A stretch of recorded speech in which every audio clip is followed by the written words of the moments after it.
They recognized in Jesus something special, but they wondered if they were mistaken when he died.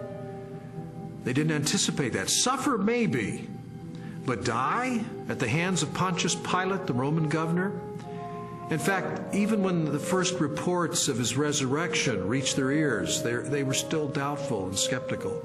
But when they met the risen Lord, their skepticism was transformed into a very confident faith, a great joy, and a determination to preach the good news to everyone else. And I think that's the part that's awfully hard to refute, because we have this turnabout, this transformation of a discouraged and bewildered following on the basis of the good news. Somehow you have to explain the explosion from scared followers who run away to let's worship him, let's sing to him, let's pray to him. If there was no resurrection, and more to the point, if there was no resurrection appearances of Jesus, to those who doubted and were discouraged and denied and betrayed Jesus, we would not be sitting here talking about this today. Other messianic figures had risen in the past, had claimed to be somebody, and had been suppressed and killed by the Romans. Yet no movement arose around those dead messiahs. But these disciples of Jesus were willing to go to the ends of the earth proclaiming the gospel message. Were willing to suffer and die for that. The transformation from a bunch of defeated cowards to boldly, fearlessly proclaiming the gospel, even to the point of death, to me confirms that something happened on that first Easter morning. I have worked much harder, been in prison more frequently, been flogged more severely, and been exposed to death again and again. 2 Corinthians 11:23. After Jesus' crucifixion, the disciples lived lives of hardship for 20, 30, 40 years, suffered greatly in their ministries, and eventually suffered martyrdom and execution without recanting for their belief that they had seen Jesus risen from the dead. I mean, what were they gaining? Were they becoming rich? They're running around the countryside. They're, in some cases, abandoning their family for periods of time so they can preach. What they got for their efforts is death, in many cases. You also have to remember that the disciples died not just for something they believed was true. They died for something they actually saw with their own eyes. It's much more difficult to explain that away than it is for someone who dies for a belief and they're sincerely wrong. I came across a bit of evidence I really found fascinating. James was a half-brother of Jesus, and he was not a believer in Jesus during Jesus' lifetime, but he later died the death of a martyr as a leader of the local church. In a similar way, Saul of Tarsus was a persecutor of Christians, and yet he later becomes the Apostle Paul, this incredible missionary. So I had to ask myself, what led to this radical transformation of these skeptics? Sometimes people will come to believe something they wish to be true. If you believe hard enough that a person is loving and kind, you can talk yourself into believing that, even though the person is not loving and kind. It's very, very difficult, however, to explain people coming to believe something that they're actually standing against. Now, in the case of James and Paul, they did not believe in Jesus before his crucifixion. In fact, they thought he was deranged, and they did not accept what he said and what he taught.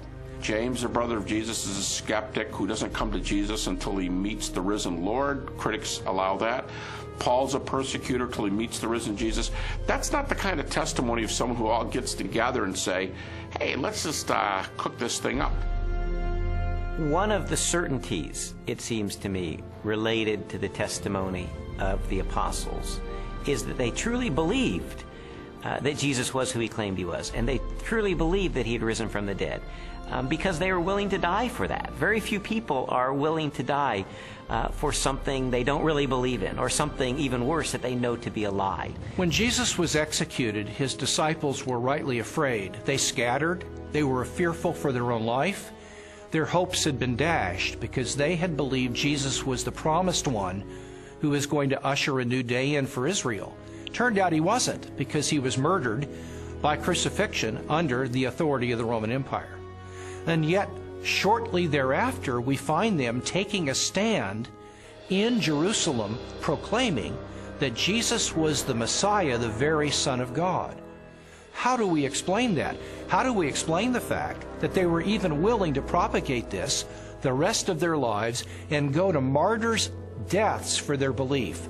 The only rational explanation is that something happened to them between the death of Jesus and 3 days later, and according to their own words, it was that they saw Jesus risen from the dead for themselves. People have often said, and I think it's a perfectly fair position, that, okay, there aren't actually any good alternative hypotheses for how you explain the rise of early Christianity, but because we know as an absolute fact which we're not prepared to let go of, that nobody ever rises from the dead, then there must in fact be some other alternative hypothesis. And I want to say, okay, if you want to make the absoluteness of bodily death the cornerstone of your entire worldview, I actually can't stop you. If you choose to say, no, here I stand, death is the end, and nobody ever comes back from it, and that's just the way it is, well, that's where a lot of people were in the ancient world, it's where a lot of people are in the modern world. I think that that worldview is radically challenged by the strong evidence which points to the resurrection of Jesus, but it's up to somebody what they do with that challenge.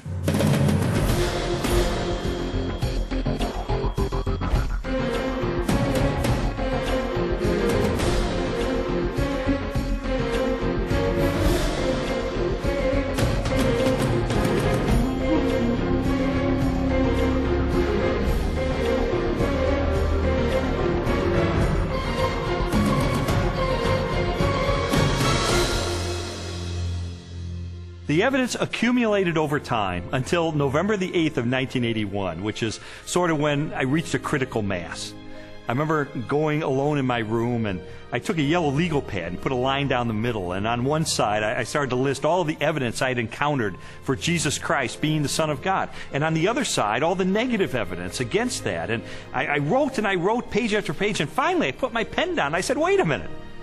In light of this avalanche of evidence pointing toward the truth of Christianity, it would require more faith for me to maintain my atheism than to become a follower of Jesus Christ. And so that's the moment that I decided, consistent with the evidence, the most logical, the most rational step I could take was a step of faith in the same direction the evidence was pointing, and put my trust in Jesus. And after I did that, I thought, maybe Leslie would like to hear about this. I thought it was too good to be true. My heart was pounding. I was in tears. I was so excited. I just threw my arms around him and kissed him and hugged him and told him how I'd been praying and how lots of people had been praying that this day would come. She threw her arms around me and she said, "You hard-hearted son of a Baptist," she said, "I've been telling you this for 2 years. I mean, come on." And that began a transformational process for me, where over time my philosophy and my attitudes, relationships, parenting, worldview, all of that began to change over time for good, really for good. When Lee became a Christian, his whole life started to change, to the extent that our 5-year-old daughter, who also saw those changes, went to her Sunday school teacher and told her that she wanted Jesus to do in her life what he had done in her daddy's life. Jesus said, "You shall know the truth, and the truth will set you free." And that's my story. It was someone who said, I'm going to investigate this stuff with an open mind, let it take me wherever the evidence will take me. And what I discovered in the end is Jesus made the claim that he is the truth, that everything hinges on his identity. In fact, everything hinges on the resurrection, because anybody can claim to be the Son of God. If Jesus really did return from the dead, then he is who he claimed to be, and that changes everything. But what about your own journey? I'd really encourage you, if you've never done it, to investigate the evidence for yourself, but make 3 resolutions up front. Number 1, make it a front burner issue in your life. Number 2, resolve to have an open mind, to go wherever the evidence takes you, even if it takes you to the very uncomfortable conclusion that Jesus is who he claimed to be. And then finally, resolve that once the evidence is in, you will reach a verdict in the case for Christ.